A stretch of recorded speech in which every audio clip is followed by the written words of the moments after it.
ನಮಸ್ಕಾರ. ಹನಿಮೂನ್ನಿಂದ ಹಿಂತಿರುಗುತ್ತಿದ್ದ ಜ್ಯೋತಿಯ ಮನಸ್ಸಿನಲ್ಲಿ ಬಗೆ ಬಗೆಯ ಯೋಚನೆಗಳು ಸುಳಿಯುತ್ತಿದ್ದವು. ಅವಳ ಅನ್ಯಮನಸ್ಕತೆಯನ್ನು ಕಂಡು ಅಜಯ್ ಅವಳ ಕಣ್ಮುಂದೆ ಕೈಗಳನ್ನು ಆಡಿಸುತ್ತಾ ಕೇಳಿದ, ಏನು ಬಹಳ ಯೋಚನೆ ಮಾಡ್ತಿದ್ಯಲ್ಲ, ಮನೆಗೆ ಹೋಗಲು ಮನಸ್ಸಿಲ್ವೇ? ಜ್ಯೋತಿ ಮುಗುಳ್ನಕ್ಕಳು. ಅತ್ತೆ ಮನೆಯಲ್ಲಿ ಹೇಗಿರುತ್ತದೆಯೋ ಎಂದು ಆಲೋಚಿಸಿ ಭಯಗೊಂಡಿದ್ದಳು. ಅಜಯ್ ಮತ್ತು ಜ್ಯೋತಿಯದು ಪ್ರೇಮ ವಿವಾಹ. ಇಬ್ಬರು ಚಾರ್ಟರ್ಡ್ ಅಕೌಂಟೆಂಟ್ಗಳು. ಇಂದಿರಾನಗರದ ಒಂದು ಕಂಪನಿಯಲ್ಲಿ ಕೆಲಸ ಮಾಡುತ್ತಿದ್ದರು. ಮದುವೆಯಾದ ಒಂದು ವಾರಕ್ಕೆ ಹನಿಮೂನ್ಗೆಂದು ಸಿಮ್ಲಾಗೆ ಹೋಗಿದ್ದರು. ಅಜಯ್ ತಂದೆ ಶಿವಸ್ವಾಮಿ ಪ್ರೈವೇಟ್ ಕಂಪನಿಯೊಂದರಲ್ಲಿ ಹಿರಿಯ ಹುದ್ದೆಯಲ್ಲಿದ್ದರು. ತಾಯಿ ಶೈಲಜಾ ಗೃಹಿಣಿ ಮತ್ತು ತಂಗಿ ಅನುಶ್ರೀ ಕಾಲೇಜಿನಲ್ಲಿ ವ್ಯಾಸಂಗ ಮಾಡುತ್ತಿದ್ದಳು. ತಾಯಿ ತಂದೆಯರಿಗೆ ಒಬ್ಬಳೇ ಮಗಳಾದ ಜ್ಯೋತಿ ಅಕ್ಕರೆಯಿಂದ ಬೆಳೆದಿದ್ದಳು. ಕೆಲಸದ ಒತ್ತಡದಿಂದಾಗಿ ಮನೆಗೆ ಹಿಂತಿರುಗಲು ನಿಗದಿತ ಸಮಯವೆಂಬುದಿರಲಿಲ್ಲ. ಬಸವನಗುಡಿಯಲ್ಲಿದ್ದ ಅವಳ ಮನೆ ತಲುಪಲು ಕೆಲವು ಸಲ 10-11 ಗಂಟೆ ಆಗುತ್ತಿತ್ತು. ಅವಳಿಗೆ ವಹಿಸಲಾಗುತ್ತಿದ್ದ ಅಕೌಂಟ್ನ ಬಗ್ಗೆ ತನ್ನ ಇಡೀ ಟೀಮ್ಗೆ ಲೆಕ್ಕ ಪರಿಶೀಲನೆ ಮಾಡಬೇಕಾಗುತ್ತಿತ್ತು. ಮನೆಯಲ್ಲಿ ಅವಳಿಗೆ ಯಾವುದೇ ಜವಾಬ್ದಾರಿ ಇರಲಿಲ್ಲ. ಮನೆಗೆ ಹೋಗುತ್ತಲೇ ಕೈಕಾಲು ತೊಳೆದು ಊಟ ಮಾಡಿ ಹಾಸಿಗೆ ಹಿಡಿಯುತ್ತಿದ್ದಳು. ವೀಕೆಂಡ್ ಬಂದಿತೆಂದರೆ ಅವಳಿಗೆ ಖುಷಿ. ವಾರದ 5 ದಿನಗಳು ಕೆಲಸದಲ್ಲಿ ಮುಳುಗಿದ್ದು ಶನಿವಾರ ಭಾನುವಾರದ ದಿನಗಳಲ್ಲಿ ಆರಾಮವಾಗಿರುತ್ತಿದ್ದಳು. ಬೇಕೆಂದರೆ ಗೆಳತಿಯರ ಜೊತೆ ಮೂವಿಗೆ, ಡಿನ್ನರ್ಗೆ ಹೋಗುತ್ತಿದ್ದಳು. ಬ್ಯಾಂಗ್ಳೂರಿನಲ್ಲಿ ಅವಿವಾಹಿತ ಯುವತಿಯರ ರೂಟೀನ್ ಇದೇ ತಾನೇ. ಆಹಾ, ವೀಕೆಂಡ್ ಬಂತು ಎಂದು ಅವಳು ಉತ್ಸಾಹದಿಂದ ಹೇಳುತ್ತಿದ್ದಳು. ಅವಳ ತಾಯಿ ಪಾಪ ಇಡೀ ವಾರ ದುಡಿದು ಸಾಕಾಗಿದ್ದಾಳೆ ಎಂದು ಮಗಳು ವಿಶ್ರಾಂತಿ ಪಡೆಯಲು ಅವಕಾಶ ಮಾಡಿಕೊಡ್ತಿದ್ದರು. ತನ್ನ ಮನೆಯ ಶಾಸ್ತ್ರ ವಿಧಿಗಳೆಲ್ಲ ಮುಗಿದ ನಂತರ ತಾಯಿ ತನ್ನನ್ನು ಬೀಳ್ಕೊಡುತ್ತಿದ್ದ ಘಟನೆ ಜ್ಯೋತಿಗೆ ನೆನಪಾಯಿತು. ತಾಯಿ ದುಃಖದಿಂದ ಕಣ್ಣೀರು ಹರಿಸುತ್ತಿದ್ದಾಗ ಅವಳ ಅತ್ತೆ ಬಂದು ಭುಜದ ಮೇಲೆ ಕೈ ಇರಿಸಿ ಸಮಾಧಾನ ಹೇಳಿದ್ದರು. ನೀವು ಯೋಚನೆ ಮಾಡಬೇಡಿ, ಜ್ಯೋತಿ ನಮ್ಮ ಮನೆಯಲ್ಲಿ ಮಗಳ ಹಾಗೆ ಇರ್ತಾಳೆ. ನಾನು ಮಗಳ ಸೊಸೆ ಅನ್ನುವ ಭೇದ ಮಾಡುವುದಿಲ್ಲ. ಅಲ್ಲಿಯೇ ನಿಂತಿದ್ದ ಚಿಕ್ಕಮ್ಮ ವ್ಯಂಗ್ಯವಾಗಿ ಜ್ಯೋತಿಯ ಕಿವಿಯಲ್ಲಿ ಉಸಿರಿದರು. ಇವೆಲ್ಲ ಬರೀ ಬಾಯಿ ಮಾತು. ಹೊಸತರಲ್ಲಿ ಹುಡುಗನ ಕಡೆಯವರು ಹೀಗೆ ದೊಡ್ಡ ದೊಡ್ಡ ಮಾತನಾಡ್ತಾರೆ ಅಷ್ಟೇ. ಸೊಸೆಯನ್ನು ಮಗಳಂತೆ ನೋಡುವುದು ಅಷ್ಟು ಸುಲಭವಲ್ಲ. ಕಣ್ಣೀರು ಹರಿಯುತ್ತಿದ್ದರೂ ಜ್ಯೋತಿಗೆ ಚಿಕ್ಕಮ್ಮನ ಆ ಮಾತು ಸ್ಪಷ್ಟವಾಗಿ ಕೇಳಿಸಿತ್ತು. ಅತ್ತೆಯ ಮನೆಯಲ್ಲಿ ಮೊದಲ ವಾರ ಸಂತೋಷ ಸಡಗರದಿಂದಲೇ ಕಳೆದಿತ್ತು. ಈಗ ಅವರು ಪ್ರವಾಸ ಮುಗಿಸಿ ಹಿಂದಿರುಗುತ್ತಿದ್ದಾರೆ. ಮುಂದೆ ಹೇಗಿರುತ್ತದೆಯೋ ನೋಡಬೇಕು. ಇನ್ನೆರಡು ದಿನಗಳ ನಂತರ ಆಫೀಸ್ಗೂ ಹೋಗಬೇಕು. ಅಜಯ್ ಮತ್ತು ಜ್ಯೋತಿ ಮನೆ ತಲುಪಿದರು. ಅವರು ಬರುವುದು ಮೊದಲೇ ತಿಳಿದಿದ್ದರಿಂದ ಎಲ್ಲರೂ ಅವರಿಗಾಗಿ ಕಾಯುತ್ತಿದ್ದರು. ಶಿವಸ್ವಾಮಿ ಮತ್ತು ಶೈಲಜಾ ಪ್ರವಾಸದ ಬಗ್ಗೆ ವಿಚಾರಿಸಿದರು. ಅಣ್ಣ, ಸದ್ಯ ನಿನಗೆ ಮನೆಯ ನೆನಪಿದೆಯಲ್ಲ ಎಂದು ಅನುಶ್ರೀ ಹಾಸ್ಯ ಮಾಡಿದಳು. ನೀವು ಫ್ರೆಶ್ ಆಗಿ ಬನ್ನಿ, ನಾನು ಕಾಫಿ ತರ್ತೇನೆ ಎಂದು ಶೈಲಜಾ ಹೇಳಿದರು. ಜ್ಯೋತಿಗೆ ಪ್ರಯಾಣದ ಆಯಾಸವಿತ್ತು. ಆದರೂ ಅವಳು ಬೇಡಿ ಅತ್ತೆ, ನಾನು ಕಾಫಿ ಮಾಡ್ತೇನೆ ಎಂದಳು. ಜ್ಯೋತಿ, ನೀನು ಮೊದಲು ಮುಖ ತೊಳೆದು ಬಾ, ಸುಸ್ತಾಗಿರ್ತೀಯ, ಸ್ವಲ್ಪ ರೆಸ್ಟ್ ತೆಗೆದುಕೊಳ್ಳುವೆಯಂತೆ. ಮತ್ತು ಅಜಯ್ ಮತ್ತು ಅನು ಇಬ್ಬರು ನನ್ನನ್ನು ಅಮ್ಮ ಅಂತ ಕರೆಯುತ್ತಾರೆ. ನೀನು ಹಾಗೆ ಕರಿಯಮ್ಮ. ಜ್ಯೋತಿ ತಲೆಯಾಡಿಸಿದಳು. ನಂತರ ಎಲ್ಲರೂ ಒಟ್ಟಿಗೆ ಕುಳಿತು ಕಾಫಿ ಕುಡಿದರು. ಕೊಂಚ ಹೊತ್ತು ಮಾತನಾಡುತ್ತಾ ಕುಳಿತಿದ್ದ ಶೈಲಜಾ ಎದ್ದು ಅಡುಗೆ ಮನೆ ಕಡೆ ನಡೆದರು. ಜ್ಯೋತಿ ಅವರನ್ನು ಹಿಂಬಾಲಿಸಿದಳು. ಅಮ್ಮ, ಡಿನ್ನರ್ಗೆ ಏನು ಮಾಡ್ತೀರಾ? ನಾನು ನಿಮಗೆ ಹೆಲ್ಪ್ ಮಾಡ್ತೇನೆ. ನಾನು ಮಾಡ್ತೇನೆ ಬಿಡು, ನೀನು ರೆಸ್ಟ್ ತಗೋ. ಆದರೆ ನಾನಿದ್ದು ನೀವು? ಶೈಲಜಾ ನಕ್ಕು ಬಿಟ್ಟರು. ನಾನಿದ್ದು ಅಂದರೆ ಏನು? ಇದುವರೆಗೆ ನಾನೇ ಮಾಡ್ತಿದ್ದೆಯಲ್ಲ, ಈಗಲೂ ಏನೂ ತೊಂದರೆ ಇಲ್ಲ ಬಿಡು. ಆದರೂ ಜ್ಯೋತಿ ಅಲ್ಲೇ ಇದ್ದು ತನಗೆ ತೋಚಿದಂತೆ ಕೆಲಸದಲ್ಲಿ ನೆರವಾದಳು.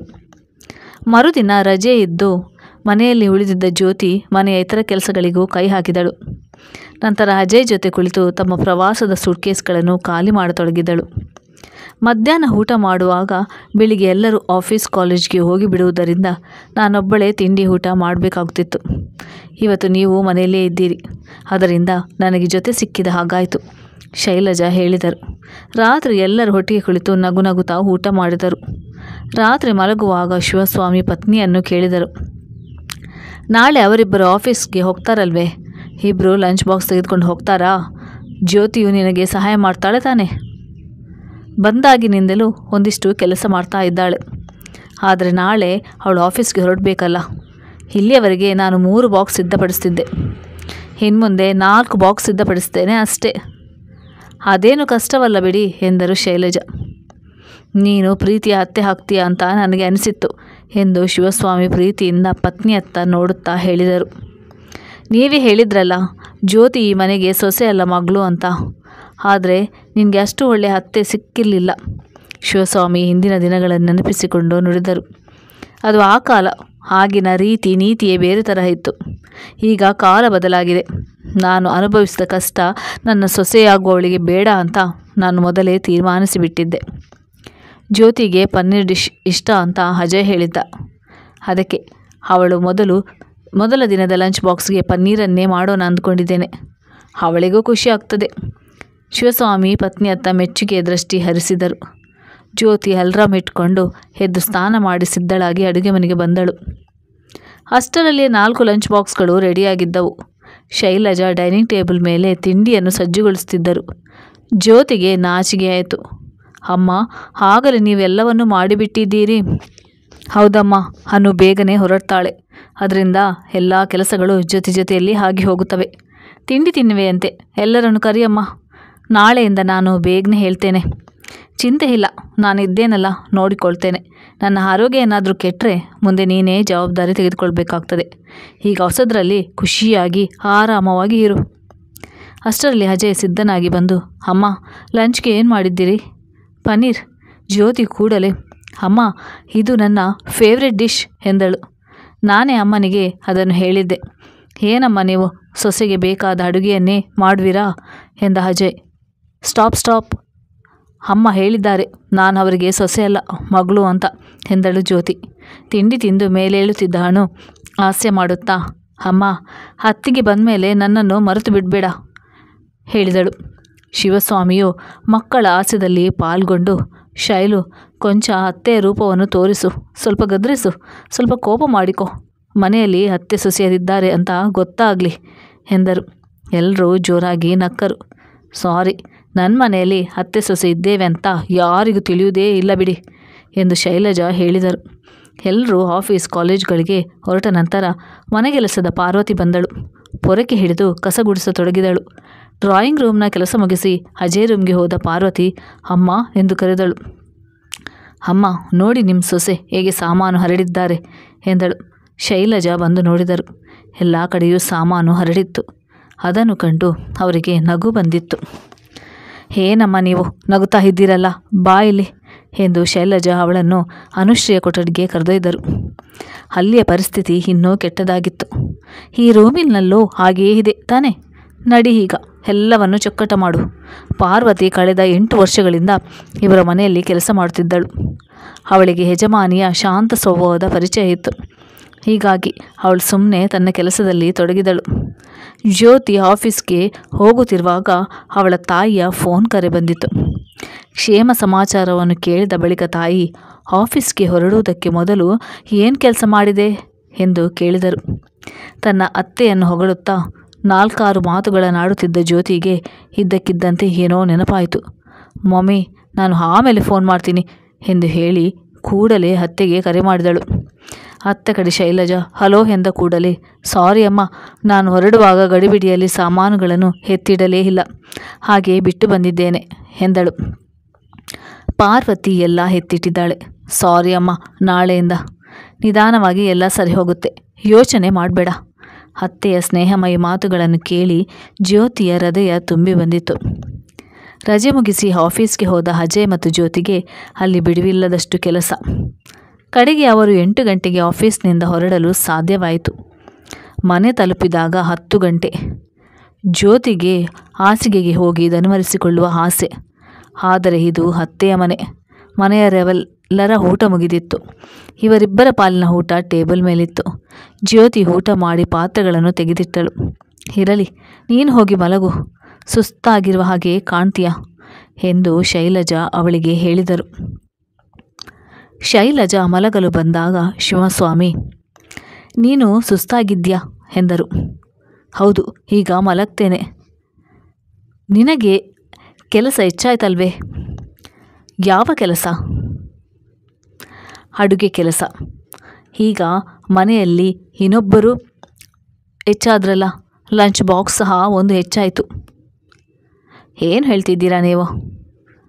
6 ಚಪಾತಿ ಮಾಡುವ ಕಡೆ 8 ಚಪಾತಿ ಮಾಡುವುದು ಕಷ್ಟವೇ?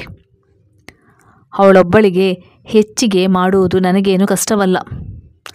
ಇವತ್ತು ಇಬ್ಬರಿಗೂ ಬೇರೆ ಬೇರೆ ಬಾಕ್ಸ್ ಕೊಟ್ಟಿದ್ದೆ. ನಾಳೆಯಿಂದ ಒಟ್ಟಿಗೆ ಹಾಕಿ ಕೊಡ್ತೇನೆ, ಒಟ್ಟಿಗೆ ತಿನ್ನಲಿ. ಶೈಲು, ನೀನು ಎಲ್ಲ ವಿಷಯವನ್ನು ಇಷ್ಟು ಸುಲಭವಾಗಿ ಹೇಗೆ ತೆಗೆದುಕೊಳ್ಳುತ್ತೀಯಾ? ಹೊಂದಿಕೊಂಡು ಶಾಂತಿಯಿಂದ ಬಾಳುವುದು ಕಷ್ಟವೇನಲ್ಲ. ನಾವು ಹೆಂಗಸರು ನಮ್ಮ ಹಠ ಅಹಂನಿಂದಾಗಿ ಮನೆಯಲ್ಲಿ ಅಶಾಂತಿ ಉಂಟು ಮಾಡುತ್ತೇವೆ. ಈಗಿನ ಕಾಲದ ಹುಡುಗಿಯರು ಮೊದಲು ವಿದ್ಯಾಭ್ಯಾಸ, ಆಮೇಲೆ ಕೆರಿಯರ್ನಲ್ಲಿ ತೊಡಗಿರುತ್ತಾರೆ. ನಮ್ಮ ಹನುನ ನೋಡಿ, ಅವಳಿಗೆ ಯಾವ ಕೆಲಸವೂ ಅಷ್ಟಾಗಿ ಬರುವುದಿಲ್ಲ. ಹೊರಗೆ ಕೆಲಸ ಮಾಡುವ ಹುಡುಗಿಯರಿಗೆ ಮನೆಯನ್ನು ತೂಗಿಸುವುದು ಕಷ್ಟವೇ ಆಗ್ತದೆ. ನಾನಾದರೆ ಮನೆಯಲ್ಲೇ ಇರುವವಳು. ಕೆಲಸ ಮಾಡಿ ಸಾಕಾದರೆ ಒಂದು ಗಳಿಗೆ ವಿಶ್ರಾಂತಿ ತೆಗೆದುಕೊಳ್ಳಬಹುದು. ನನಗೆ ಸಹಾಯಕ್ಕೆ ಪಾರ್ವತಿ ಇದ್ದಾಳೆ. ಜ್ಯೋತಿ ಈಗ ತಾನೇ ಬಂದಿದ್ದಾಳೆ. ನಿಧಾನವಾಗಿ ಕಲಿಯುತ್ತಾಳೆ. ಅವಳು ಬರುತ್ತಿದ್ದ ಹಾಗೆ ತಲೆಯ ಮೇಲೆ ಕೆಲಸ ಹೊರಿಸಿದರೆ ಅವಳ ಮನಸ್ಸು ಚಿಕ್ಕದಾಗುತ್ತದೆ. ಹಾಗಾಗುವುದು ನನಗೆ ಇಷ್ಟವಿಲ್ಲ. ಶೈಲಜಾ ತಮ್ಮ ಮನಸ್ಸಿನ ಭಾವನೆಗಳನ್ನು ಹೊರಗೆಡವಿದರು. ಅತ್ತ ಅಜಯ್ ತೋಳನ್ನೇ ತಲೆದಿಂಬಾಗಿಸಿಕೊಂಡು ಹೊರಗಿದ್ದ ಜ್ಯೋತಿ ಮನದಲ್ಲಿಯೇ ಯೋಚಿಸುತ್ತಿದ್ದಳು. ವಿವಾಹ ನಂತರ ಇಂದು ಮೊದಲ ದಿನ ಆಫೀಸ್ಗೆ ಹೋದ್ರು. ಅಮ್ಮನ ಸ್ವಭಾವ ಮತ್ತು ವ್ಯವಹಾರ ಅದೆಷ್ಟು ಸ್ನೇಹಪೂರ್ಣವಾಗಿರುತ್ತದೆ. ಅವರು ನನ್ನನ್ನು ಮಗಳಂತೆ ನೋಡುತ್ತಿದ್ದಾರೆ. ನಾನು ಸಹ ಅವರಿಗೆ ತಾಯಿಯ ಸ್ಥಾನ, ಪ್ರೀತಿ, ಗೌರವಗಳನ್ನು ಕೊಡುತ್ತೇನೆ. ಕಳೆದ 15 ದಿನಗಳಿಂದ ಚಿಕ್ಕಮ್ಮ ಹೇಳಿದ ಮಾತುಗಳು ಎದೆಯ ಮೇಲೆ ಭಾರವಾಗಿ ಕುಳಿತಿದ್ದವು. ಆದರೆ ಇಂದು ನನ್ನ ಹೃದಯ ಹೂವಿನಂತೆ ಹಗುರವಾಗಿದೆ. ಜ್ಯೋತಿ ನಿರಾಳವಾದ ಮನಸ್ಸಿನಿಂದ ತನ್ನ ತಲೆಯನ್ನು ಅಜಯ್ನ ಎದೆಗೊರಗಿಸಿ ಕಣ್ಣು ಮುಚ್ಚಿದಳು. ಧನ್ಯವಾದಗಳು ಸ್ನೇಹಿತರೆ, ನನ್ನ ವಿಡಿಯೋ ವೀಕ್ಷಿಸಿದ್ದಕ್ಕಾಗಿ.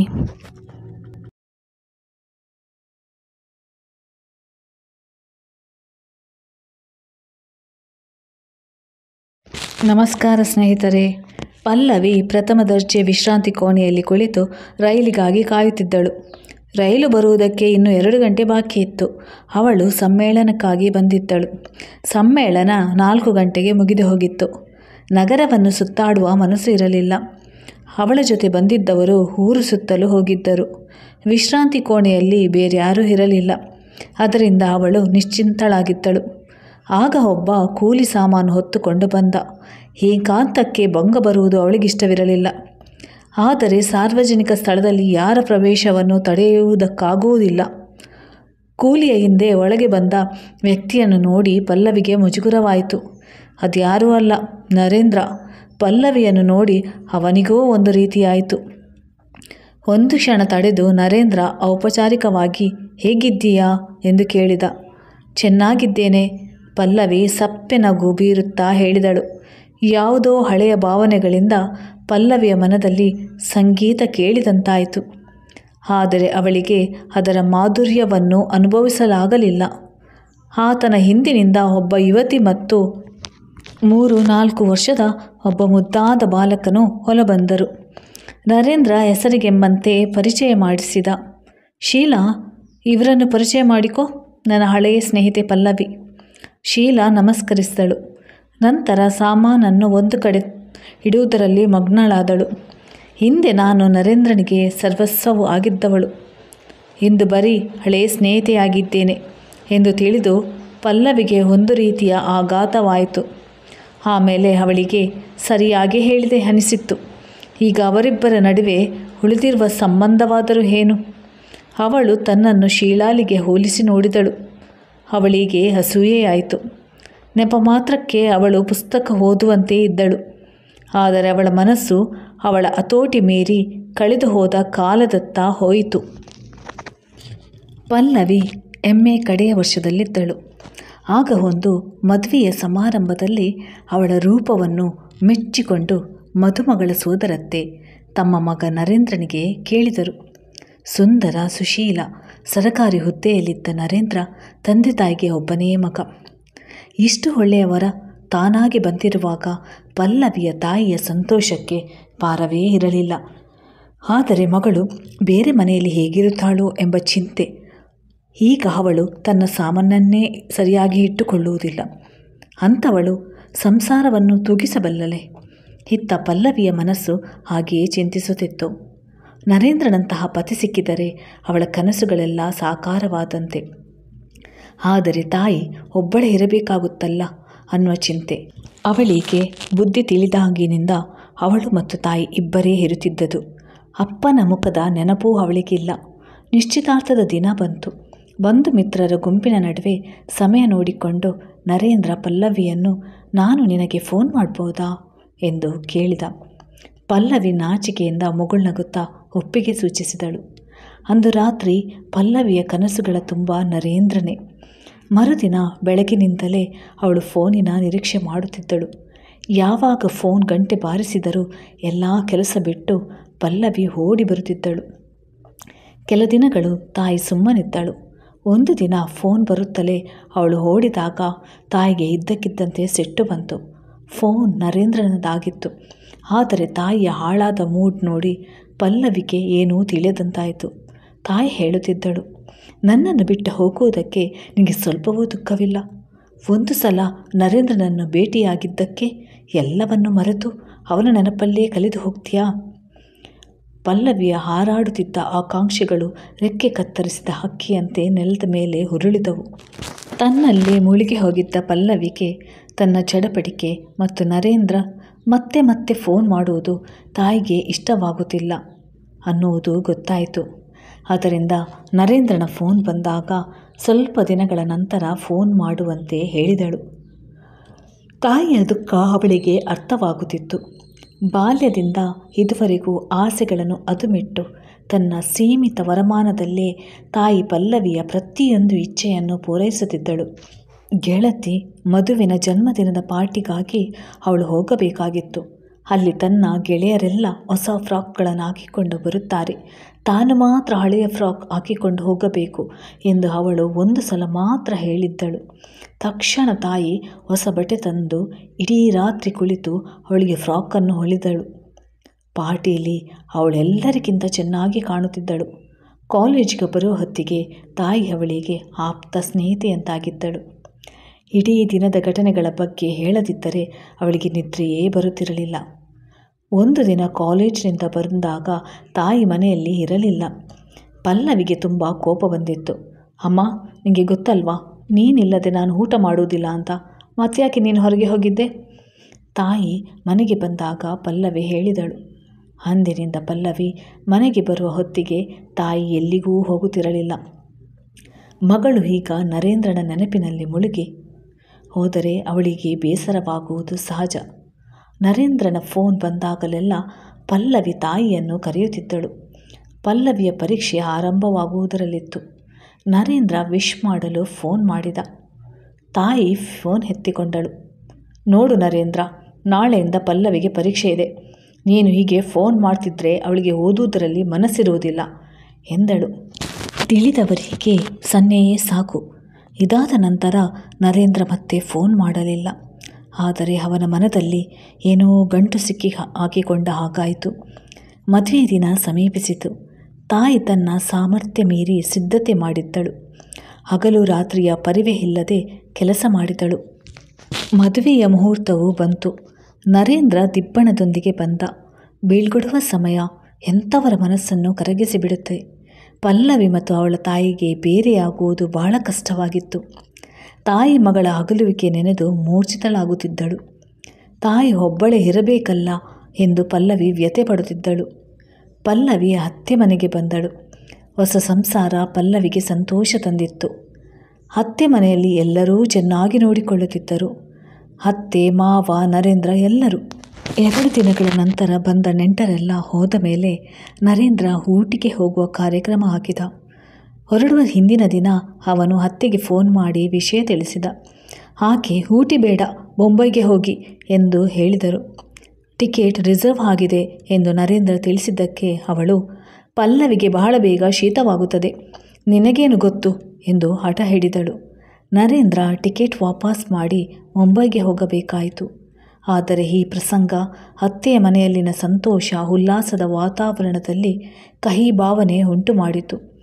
ಪಲ್ಲವಿಯ ತಾಯಿ ಇವರ ಮನೆ ವಿಷಯದಲ್ಲಿ ತಲೆ ಹಾಕಿದ್ದು ಯಾರಿಗೂ ಇಷ್ಟವಿಲ್ಲವೆನ್ನುವುದು ಅವರ ಮುಖಮುದ್ರೆಗಳು ಹೇಳುತ್ತಿದ್ದವು.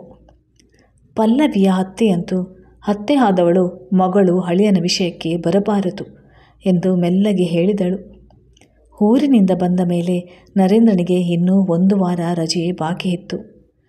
ಆದರೆ ಪಲ್ಲವಿಯ ತಾಯಿಯ ಆಗ್ರಹದಿಂದ ಅವಳಿಗೆ ವಾಪಸ್ ಹೋಗಲು ಮನ ಮಿಡಿಯುತ್ತಿತ್ತು. ತಾಯಿ ಮತ್ತೆ ಮತ್ತೆ ಫೋನ್ ಮಾಡುತ್ತಿದ್ದರಿಂದ ಅವಳು ಹಠ ಹಿಡಿದು ತಾಯಿ ಮನೆಗೆ ಹೋದಳು. ಇದು ಬಹುಶಃ ಅವಳು ಮಾಡಿದ ಮೊದಲನೆಯ ತಪ್ಪು. ಇದರ ಅರಿವು ಅವಳಿಗೆ ಹೀಗಾಗುತ್ತಿದೆ. ತವರಿಗೆ ಬಂದು ಅವಳು ಮೊದಲಿನಂತೆ ಮಾತಿನ ಮಳ್ಳಿಯಾದಳು. ಅವಳ ಮಾತುಗಳು ವಿಷಯ ಬದಲಾಗಿತ್ತು. ಹೆಚ್ಚಾಗಿ ನರೇಂದ್ರ ಅತ್ತೆ ಮತ್ತು ಮಾವನನ್ನು ಹೊಗಳುತ್ತಿದ್ದಳು. ಅಮ್ಮ, ಅತ್ತೆ ನನ್ನನ್ನು ಎಷ್ಟು ಚೆನ್ನಾಗಿ ನೋಡ್ಕೊಳ್ತಾರೆ ಗೊತ್ತಾ? ಅವರು ಅತ್ತೆಗಿಂತ ಅಮ್ಮ ಅಂತ ಅನಿಸುತ್ತೆ. ಅಮ್ಮ, ನಾನು 1 ದಿನ ಹಾಲು ಕುಡಿಯಲು ಮರೆತಾಗ ಅವರೇ ಹಾಲು ತಗೊಂಡು ಬಂದು ನನಗೆ ಕುಡಿಸಿದ್ರು. ಇದನ್ನೆಲ್ಲ ಕೇಳಿ ತಾಯಿಗೆ ಸಂತೋಷವಾಗುತ್ತದೆಂದು ಅವಳಿಗೆ ಅನಿಸಿತ್ತು. ಆದರೆ ತಾಯಿಯ ಮುಖ ಇಳಿದು ಹೋಯಿತು. ಪುಟ್ಟ ಹುಡುಗಿಯ ಕೈಯಿಂದ ಅವಳಿಗೆ ಬಹಳ ಇಷ್ಟವಾದ ಗೊಂಬೆಯನ್ನು ಕಿತ್ತುಕೊಂಡಾಗ ಆಗುವ ಸ್ಥಿತಿ ಅವಳದಾಗಿತ್ತು. ಆದರೆ ತನ್ನ ಹೊಸ ಸಂಸಾರದಲ್ಲಿ ಮುಳುಗಿದ್ದ ಪಲ್ಲವಿಗೆ ತಾಯಿಯ ವ್ಯಥೆ ಅನುಭವಕ್ಕೆ ಬರಲಿಲ್ಲ. ಒಂದು ದಿನ ಮಾತನಾಡುತ್ತಾ ಪಲ್ಲವಿ, ಹೋದ ವಾರ ಅತ್ತೆಗೆ ತಲೆನೋವಿತ್ತು. ನಾನೇ ಅಡುಗೆ ಮಾಡಿದ್ದೆ. ಮಾವ ಮತ್ತು ಇವರು ಬೆರಳು ನೆಕ್ಕಿದ್ರು. ಅತ್ತೆ, ನಾನೀಗ ನಿಶ್ಚಿಂತಳಾಗಿದ್ದೇನೆ. ನನ್ನ ಸೊಸೆ ಸೊಗಸಾಗಿ ಅಡುಗೆ ಮಾಡ್ತಾಳೆ ಎಂದರು. ತಾಯಿ ಬೆರಕಾದಳು. ಏನು, ಅವರು ಈಗಲೇ ನಿನ್ನಿಂದ ಅಡುಗೆ ಮಾಡಿಸ್ತಿದ್ದಾರಾ? ಅದಕ್ಕೆ ನಾನು ನಿನಗೇನು ಗೊತ್ತಾಗೋಲ್ಲ ಅಂತ ಹೇಳೋದು. ನೋಡ್ತಾ ಇರು, ಇದೇ ರೀತಿ ಹೊಗಳುವ ನೆಪದಲ್ಲಿ ನಿನ್ನಿಂದ ಎಲ್ಲ ಕೆಲಸನೂ ಮಾಡಿಸ್ತಾರೆ. ತಾಯಿ ಮಾತು ಕೇಳಿ ಮೊದಲ ಸಲ ಪಲ್ಲವಿ ಮನಸ್ಸು ಶಂಕೆಗೊಳಗಾಯಿತು. ಅಮ್ಮ ಹೇಳ್ತಿರೋದು ಸರಿಯೇ ಇರ್ಬೋದು. ಹೇಳಕ್ಕೆ ಆಗದಂತಹ ತಲೆನೋವು ಅತ್ತೆಗೆ ಬಂದಿತ್ತಾ? ಅಮ್ಮ ಎಷ್ಟು ತಲೆನೋವಿದ್ರೂ ನನ್ನ ಕೈಯಲ್ಲಿ ಯಾವ ಕೆಲಸನೂ ಮಾಡಿಸ್ತಿರಲಿಲ್ಲ ಅಂದುಕೊಂಡಳು. ಆಮೇಲೆ ಒಂದು ದಿನ, ನರೇಂದ್ರ ಸಂಬಳ ಯಾರ ಕೈಗೆ ಕೊಡ್ತಾನೆ ಎಂದು ಕೇಳಿದಳು. ಪಲ್ಲವಿ ಹೇಳಿದಳು, ಅತ್ತೆಗೈಗೆ. ತಾಯಿಗೆ ಚಿಂತೆಯಾಯಿತು. ನಿಮ್ಮತ್ತೆ ಮಗನನ್ನು ಪೂರ್ಣ ಕೈಯಲ್ಲಿಟ್ಟುಕೊಂಡಿದ್ದಾರೆ ಅನಿಸುತ್ತೆ. ಈಗ ನೀನು ಬಂದಿದ್ಯಾ, ನಿನಗೆ ಅವನ ಮೇಲೆ ಹಕ್ಕಿದೆ. ಮನೆ ಖರ್ಚಿಗೆ ಅಂತ ಹಣ ತಗೊಳ್ಳುವುದು ಬೇರೆ ಮಾತು. ಪಲ್ಲವಿಯ ಪ್ರೀತಿ ಅಲುಗಾಡತೊಡಗಿತು. ಮನಸ್ಸಿನಲ್ಲಿ ಮಾತು ಜಾಗೃತಗೊಂಡಿತ್ತು. ಅತ್ತೆ ಮನೆಗೆ ಹಿಂತಿರುಗಿದ ಪಲ್ಲವಿ ಎಚ್ಚರಿಕೆಯಿಂದಿರುತ್ತಿದ್ದಳು. ಅವಳ ದೃಷ್ಟಿಕೋನವು ಬದಲಾಯಿತು. ಅವಳು ನರೇಂದ್ರನ ಜೊತೆ ಯಾವುದಾದರೂ ವಿಷಯಕ್ಕೆ ತನ್ನ ಹಕ್ಕಿಗಾಗಿ ಜಗಳವಾಡುತ್ತಿದ್ದಳು. ಒಮ್ಮೊಮ್ಮೆ ಅತ್ತೆ ಮಾತನ್ನು ಕೇಳುತ್ತಿರಲಿಲ್ಲ. ಇದರಿಂದ ಅತ್ತೆಯ ಸ್ನೇಹವು ಕಡಿಮೆಯಾಗತೊಡಗಿತು. ಏನಾದರೂ ಬೇಕಿದ್ದರೆ ನರೇಂದ್ರನ ಹತ್ತಿರ ಹೇಳುತ್ತಿದ್ದಳು. ಪಲ್ಲವಿ ಜೊತೆ ಅಗತ್ಯವಿದ್ದಷ್ಟು ಮಾತ್ರ ಮಾತನಾಡುತ್ತಿದ್ದಳು. ಆಫೀಸ್ನಿಂದ ಬಂದ ಮೇಲೆ ತಾಯಿಯ ಬಳಿ ಕುಳಿತು ಮಾತನಾಡಿ ನಂತರ ಪಲ್ಲವಿಯ ಬಳಿ ಬರುವುದು ನರೇಂದ್ರನ ಅಭ್ಯಾಸವಾಗಿತ್ತು. ಒಂದು ದಿನ ನರೇಂದ್ರ ಆಫೀಸ್ನಿಂದ ಬಂದವನೇ ನೇರವಾಗಿ ತಾಯಿಯ ಬಳಿ ಹೋದ ಮತ್ತು 2 ಪ್ಯಾಕೆಟ್ಗಳನ್ನು ಕೊಟ್ಟ. ಒಂದು ನಿನಗೆ, ಇನ್ನೊಂದು ಪಲ್ಲವಿಗೆ ಎಂದ. ತಾಯಿ ತಕ್ಷಣ ಪಲ್ಲವಿಯನ್ನು ಕರೆದು, ನರೇಂದ್ರ 2 ಸೀರೆ ತಂದಿದ್ದಾನೆ, ನಿನಗೆ ಇಷ್ಟವಾದದ್ದನ್ನು ತಗೋ ಎಂದಳು. ಆದರೆ ಪಲ್ಲವಿಯ ಮನಸ್ಸು ತನ್ನ ತಾಯಿಯ ದೃಷ್ಟಿಯಿಂದ ನೋಡುತ್ತಿತ್ತು. ತಾಯಿ ಹೇಳುತ್ತಿದ್ದದ್ದು ಸರಿ ಎನಿಸಿತು. ಅತ್ತೆ ತುಂಬ ಅತಿ ಮಾಡಿಕೊಂಡು ಬಿಟ್ಟಿದ್ದಾರೆ. ನರೇಂದ್ರನಿಗೆ ನೀನೇ ಕೊಡು ಅಂತ ಹೇಳಲಿಲ್ಲ. ಪಲ್ಲವಿ ಸೀರೆ ತೆಗೆದುಕೊಳ್ಳಲಿಲ್ಲ. ಇದರಿಂದ ನರೇಂದ್ರನಿಗೆ ಕೋಪ ಬಂತು. ಪಲ್ಲವಿ ಮೊದಲೇ ಸಿಟ್ಟಾಗಿದ್ದಳು. ಇಬ್ಬರ ನಡುವೆ ಜಗಳವಾಯಿತು. ಇಬ್ಬರ ನಡುವೆ ಅಹಂ ತಲೆ ಎತ್ತಿತ್ತು. ಅವಳು ತಕ್ಷಣ ತವರಿಗೆ ಹೋದಳು. ತಾಯಿಗೆ ನರೇಂದ್ರ ಕೋಪ ಮಾಡಿಕೊಂಡಿದ್ದು ಇಷ್ಟವಾಗಲಿಲ್ಲ. ಅವಳು ಮಗಳ ಜೊತೆ ಜೋರಾಗಿ ಮಾತನಾಡಿದವಳೂ ಅಲ್ಲ. ನರೇಂದ್ರ ಅವಳನ್ನು ಕರೆದುಕೊಂಡು ಹೋಗಲು ಬಂದಾಗ ತಾಯಿಯ ಪ್ರೋತ್ಸಾಹದಿಂದ ಪಲ್ಲವಿ ಬರಲು ಒಪ್ಪಲಿಲ್ಲ. ತಾವು ಬೇರೆ ಹೋಗೋಣ ಎಂದು ಹಠ ಹಿಡಿದಳು. ಕಡೆಗೆ ನರೇಂದ್ರ ಒಪ್ಪಬೇಕಾಯಿತು. ಅವನಿಗಾಗಿದ್ದ ವ್ಯಥೆ ಮುಖದ ಮೇಲೆ ಕಾಣುತ್ತಿತ್ತು. ತನ್ನ ಸ್ವಾತಂತ್ರ್ಯ ಮತ್ತು ಜಯದ ಹೆಮ್ಮೆಯಿಂದ ಬೀಗುತ್ತಿದ್ದ ಪಲ್ಲವಿಗೆ ಇದು ಕಾಣಲಿಲ್ಲ. ಬೇರೆ ಮನೆ ಮಾಡಿದ ಮೇಲೆ ಪಲ್ಲವಿ ಮೊದಲಿನ ಪಲ್ಲವಿಯಾದಳು. ಈಗ ಅವಳು ಅಮ್ಮನನ್ನು ಕೇಳದೆ ಅವಳು ಯಾವ ಕೆಲಸವನ್ನು ಮಾಡುತ್ತಿರಲಿಲ್ಲ. ನರೇಂದ್ರ ಪ್ರತಿಯೊಂದಕ್ಕೂ ಅಮ್ಮನನ್ನೇ ಯಾಕೆ ಕೇಳ್ತೀಯಾ? ನಾವು ಸ್ವಾವಲಂಬಿಗಳಾಗೋಣ ಎಂದು ಹೇಳುತ್ತಿದ್ದ, ಕೋಪಿಸಿಕೊಳ್ಳುತ್ತಿದ್ದ.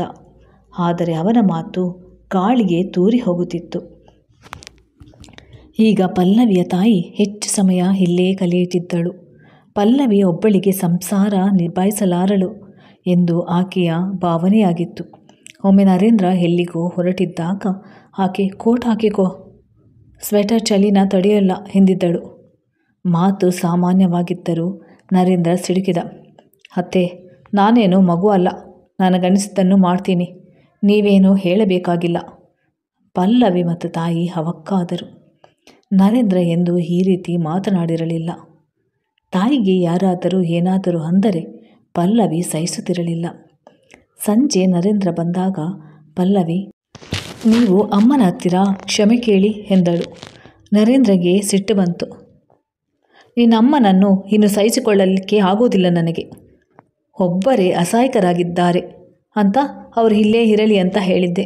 ಆದರೆ ತಮ್ಮ ಮಿತಿ ಅರಿತುಕೊಳ್ಳಲಿ. ಇಬ್ಬರ ಮಧ್ಯೆ ಮತ್ತೆ ಜೋರು ಜಗಳವಾಯಿತು. ಪಲ್ಲವಿಯ ತಾಯಿ ಸ್ವಾಭಿಮಾನಿ. ಆಕೆಗೆ ಅಸಹಾಯಕ ಅಂದಿದ್ದು ಮನಸ್ಸಿಗೆ ಚುಚ್ಚಿತ್ತು. ಆಕೆ ಅವತ್ತೇ ತಮ್ಮ ಮನೆಗೆ ಹೊರಟು ಹೋದಳು. ಪಲ್ಲವಿ ಕೂಡ ತಾಯಿಯ ಜೊತೆ ಹೋದಳು. ಅವಳು ನರೇಂದ್ರ ತನ್ನನ್ನು ತಡೆಯುತ್ತಾನೆಂದು ನಿರೀಕ್ಷಿಸಿದಳು. ಆದರೆ ಅವನು ಸುಮ್ಮನಿದ್ದ. ಸ್ವಲ್ಪ ದಿನಗಳ ನಂತರ ಬರುತ್ತಾನೆ ಎಂದು ಆಸೆ ಇತ್ತು. ಆದರೆ ಈ ಸಲ ದಿನ, ವಾರ ಮತ್ತು ತಿಂಗಳು ಕಳೆದವು. ತಾಯಿಗೆ ಬಹಳ ದುಃಖವಾಗಿತ್ತು. ಮಗಳಿಗೆ, ನೀನು ಹೋಗಮ್ಮ ಪಲ್ಲವಿ ಎಂದಳು. ಪಲ್ಲವಿಯ ಪ್ರೀತಿ ಮತ್ತು ಸ್ವಾಭಿಮಾನಕ್ಕೆ ಪೆಟ್ಟಾಗಿತ್ತು. ಹೀಗೆ 7-8 ತಿಂಗಳು ಕಳೆದವು. ಒಂದು ದಿನ ನರೇಂದ್ರ ಬಂದ. ಪಲ್ಲವಿಗೆ ಖುಷಿಯಾಯಿತು. ಗಂಡನೇ ಬಂದಿದ್ದಾನೆ, ತಕ್ಷಣ ಅವನ ಜೊತೆ ಹೋಗಿಬಿಡುತ್ತೇನೆ ಎಂದು ನಿಶ್ಚಯಿಸಿಕೊಂಡಳು. ಅವಳು ಗಂಡನ ಮನೆಗೆ ಹೋಗಲು ಕಾತುರಳಾಗಿದ್ದಳು. ತಾನೇ ಹೋಗಲು ಅಡ್ಡ ಬರುತ್ತಿತ್ತು. ನರೇಂದ್ರ ಕುಳಿತುಕೊಂಡ.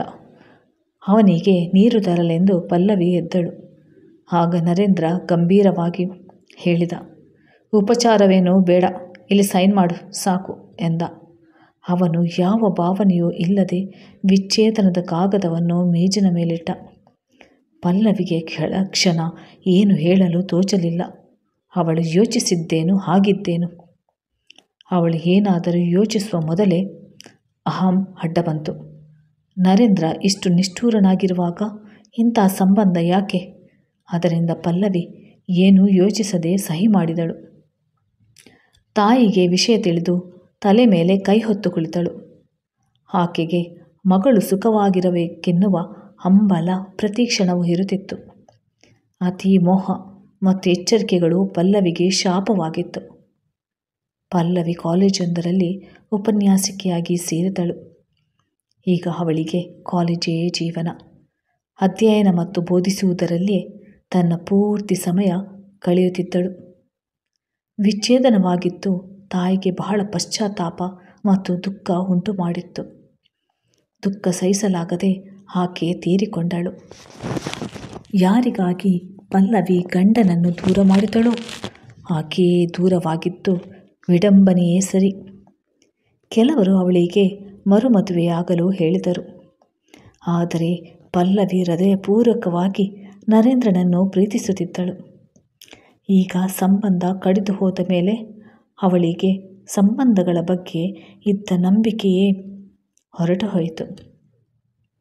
ನರೇಂದ್ರನ ಸುಖಿ ಕುಟುಂಬ ನೋಡಿ ಅವಳ ಒಣಗಿದ ಗಾಯ ಹಸಿಯಾಯಿತು.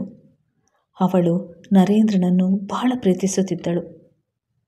ತಾಯಿಯನ್ನು ಪ್ರೀತಿಸುತ್ತಿದ್ದಳು. ತಾಯಿಗೆ ಮಗಳ ಸಂಸಾರ ಸುಖಕರವಾಗಿರಬೇಕೆಂಬ ಆಸೆ ಇತ್ತು. ನರೇಂದ್ರ ಪಲ್ಲವಿಯನ್ನು ಪ್ರೀತಿಸುತ್ತಿದ್ದ. ಆದರೆ ಬಹುಶಃ ಸಂಬಂಧದ ಸಮೀಕರಣವೇ ಸ್ವಲ್ಪ ತೊಡಕಾಗಿತ್ತು. ಪಲ್ಲವಿಗೆ ಆ ಸಂಬಂಧಗಳ ಪ್ರೀತಿಯ ಸಮತೋಲನ ಕಾಪಾಡಿಕೊಳ್ಳಲಾಗಲಿಲ್ಲ. ಆದರೆ ಇವನು ಅರ್ಥ ಮಾಡಿಕೊಳ್ಳಲು ಸಮಯ ಮೀರಿ ಹೋಗಿತ್ತು. ಧನ್ಯವಾದಗಳು ಸ್ನೇಹಿತರೆ, ನನ್ನ ವಿಡಿಯೋ ವೀಕ್ಷಿಸಿದ್ದಕ್ಕಾಗಿ.